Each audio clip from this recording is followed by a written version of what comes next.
मुलांच्या टिफिनला काय द्यायचं ते कळत नाही. संध्याकाळी चहासोबत स्नॅक्समध्ये काय घ्यायचं ते माहिती नाही.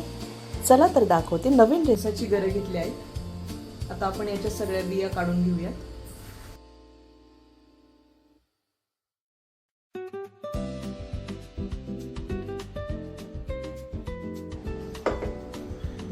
आपण आता याला मिक्सरला लावून बारीक अशी पेस्ट करून घेऊ. तुम्ही बघू शकता बारीकशी पेस्ट तयार झालेली आहे. आता आपण याचं पुढचं प्रिपरेशन करून घेऊया. या कढईमध्ये साधारणतः आपण 2-3 चमचे तूप घेऊया.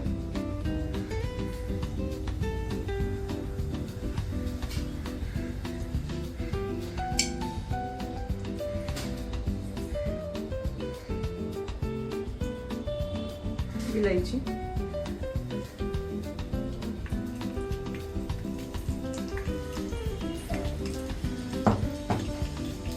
सगळीकडनं तूप असं पसरवून घ्यायचं, कारण की फणस जास्त पिकलेला असल्यामुळे तो बाजूने चिपकू शकतो.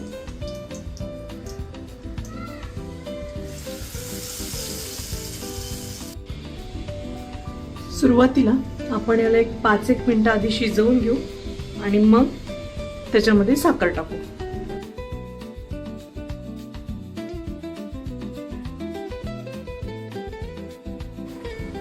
पाच मिनिटांनंतर तुम्ही बघू शकता याचा रंग पूर्णपणे बदललेला आहे.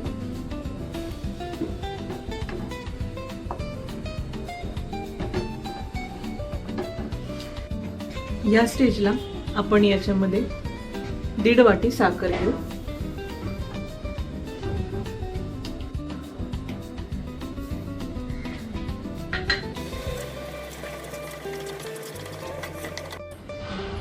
तुम्ही बघू शकता साखर पूर्णपणे वितळली आहे आणि याचे एक जेली फॉर्म मध्ये हे टेक्स्चर तयार झालंय. अजून आपल्याला थोड्या वेळ ही साखर पूर्णपणे विरघळली आणि अजून घट्टसा असा जेली स्ट्रक्चर आलं की आपण गॅस फ्लेम बंद करू आणि याला थंड व्हायला ठेवू.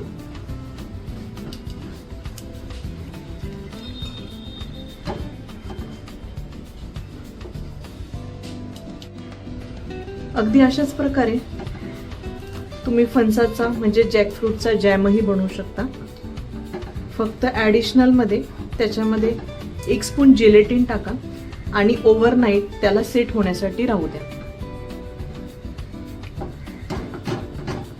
या स्टेजलाच तुम्ही त्याच्यामध्ये जेलेटिन ऍड करून जॅमचं प्रिपरेशनही करू शकता. पण आपल्याला आता फणसाच्या घाऱ्या बनवायच्या आहेत. सीझन आहे तोपर्यंत फणसाच्या भरपूरशा गोष्टी बनवून खाऊन घ्यावा, कारण की एकदा सीझन संपलं की वर्षभर फणसाची आतुरतेनं वाट पाहावी लागते. आता आपण घाऱ्यासाठी डो बनवून घेऊया. सर्वात आधी आपण घेऊया 2 वाटी गव्हाचं पीठ.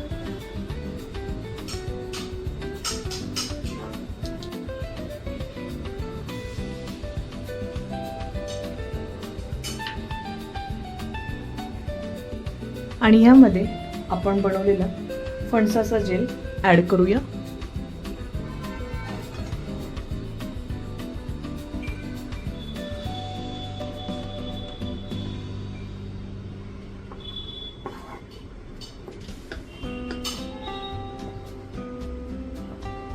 चवीपुरतं थोडंसं मीठही टाकू.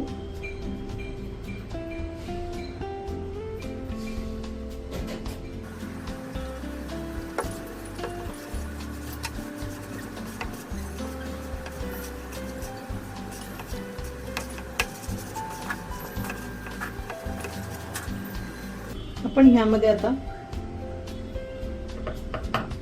2 चम्मच तूप ऍड करू.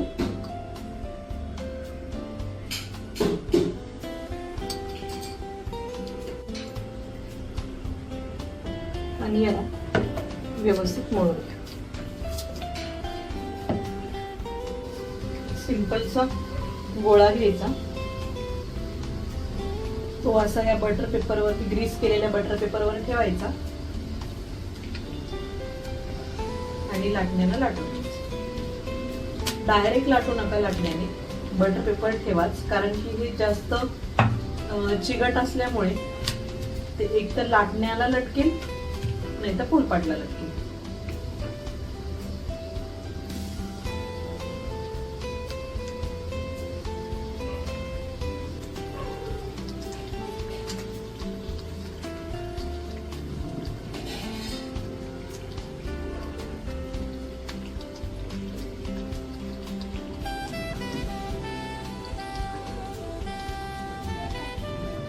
आता या तापलेल्या तेलामध्ये आपण घारी सोडूया.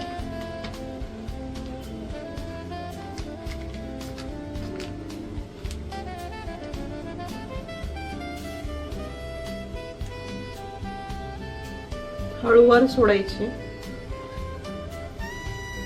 कुठल्याही प्रकारची घाई करायची नाही.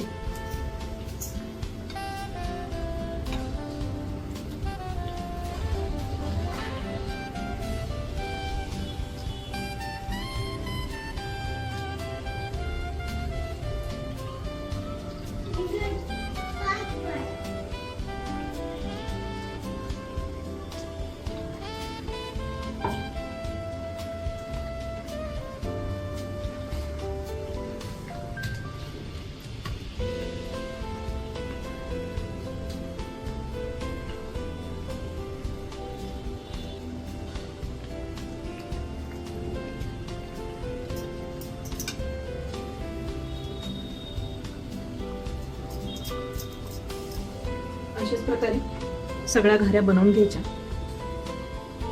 आणि सकाळी नाश्त्यामध्ये म्हणा किंवा इव्हनिंग स्नॅक्समध्ये किंवा इव्हन तुम्ही टिफिनला देण्यासाठी तुमच्याकडे काहीही नसेल तर तुम्ही ह्या घाऱ्या मुलांना टिफिनमध्ये आनंदाने देऊ शकता.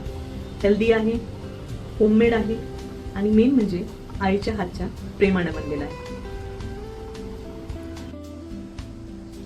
अशा प्रकारे आपले फणसाचे घारगे तयार झालेले आहेत.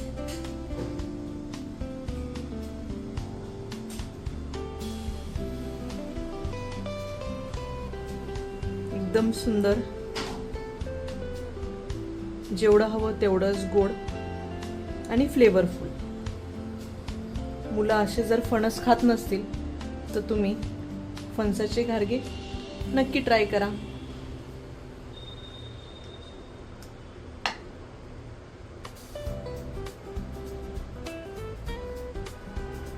आणि अशाच नवनवीन रेसिपींसाठी आमच्या चॅनलला सबस्क्राईब करा, लाईक करा आणि शेअर करा. Thank you for watching. Bye.